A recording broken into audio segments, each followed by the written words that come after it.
Vous décrochez votre téléphone et vous appelez votre famille ou vos amis pour les inviter à déjeuner ou dîner.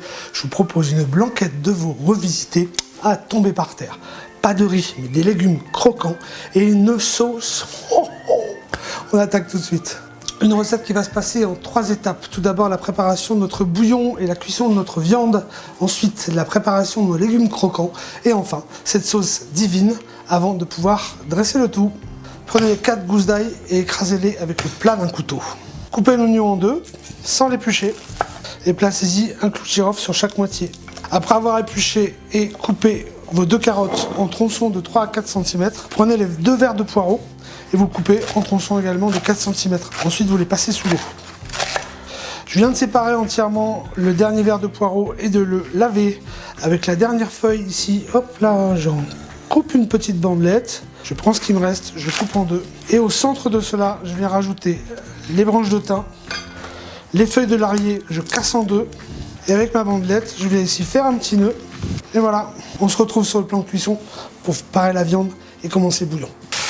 Cette recette est pour 6. J'avais demandé à mon boucher de me découper 6 fois 100 g d'épaule de veau et 6 fois 100 g de poitrine de veau, un morceau beaucoup plus gras. Après avoir fait dorer les morceaux de viande dans la cocotte bien chaude avec 2 cuillères à soupe d'huile d'olive, vous rajoutez l'eau et vous les mouillez à hauteur. Et voilà. À cela, vous pouvez rajouter tout le contenu du bouillon, nos verres de poireaux, les carottes, 4 à 5 brins de persil plat, l'ail, l'oignon et une cuillère à soupe de gros sel.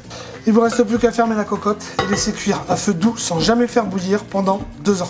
Il est temps de passer à la deuxième étape de cette recette, les légumes.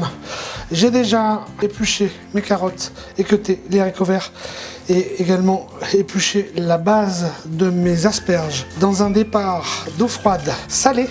On va les faire cuire toutes séparément. Une fois que les légumes sont cuits, mais encore al dente, vous les réservez. Faites chauffer dans une sauteuse 50 g de beurre. Quand le beurre est mousseux, vous y rajoutez les oignons grelots, les 2 cuillères à soupe de sucre et 30 cl d'eau. Et vous faites cuire le tout à couvert pendant 20 minutes. Une fois que les oignons sont cuits, mais toujours croquants, faites à nouveau fondre 50 g de beurre dans une poêle. Et après avoir bien sûr préparé vos champignons, mettez-les dans la poêle. Et cette fois, on va saler. Le champignon étant gorgé d'eau, le sel va permettre de l'absorber, cette eau. 10 minutes de cuisson à feu moyen et à découvert. Et voilà, tous nos légumes sont cuits. Il nous reste à passer à la 3e et dernière étape, la sauce. 2h30 que ça mijote là-dedans. Attention. Oh. Alors avant de préparer la sauce, on sort la viande de la cocotte. Et on la met dans un plat et on la referme avec un film de papier aluminium. Ensuite, vous prenez une grande casserole, une passoire, vous la posez dedans, un torchon mouillé. Et là, on va venir filtrer tout le contenu de notre cocotte. Et hop, un bouillon filtré. À ce moment-là, vous rallumez la casserole et vous faites réduire le tout de 2/3. Ça va être la base de notre sauce. Et hop, et pendant ce temps-là, nous, on attaque la crème fraîche et les jaunes d'œufs. Voilà, on a bien réduit le bouillon de 2/3. Dans un saladier, j'ai mis 25 cl de crème fraîche entière, 4 jaunes d'œufs, une pointe de muscade, fraîchement râpée. Je mélange le tout. Une fois que c'est bien amalgamé, hop, je prends une louche du bouillon. Et voilà. J'émulsionne le tout. Et on va reverser le tout dans le bouillon et le faire cuire à feu très très doux cette fois pendant 5 minutes.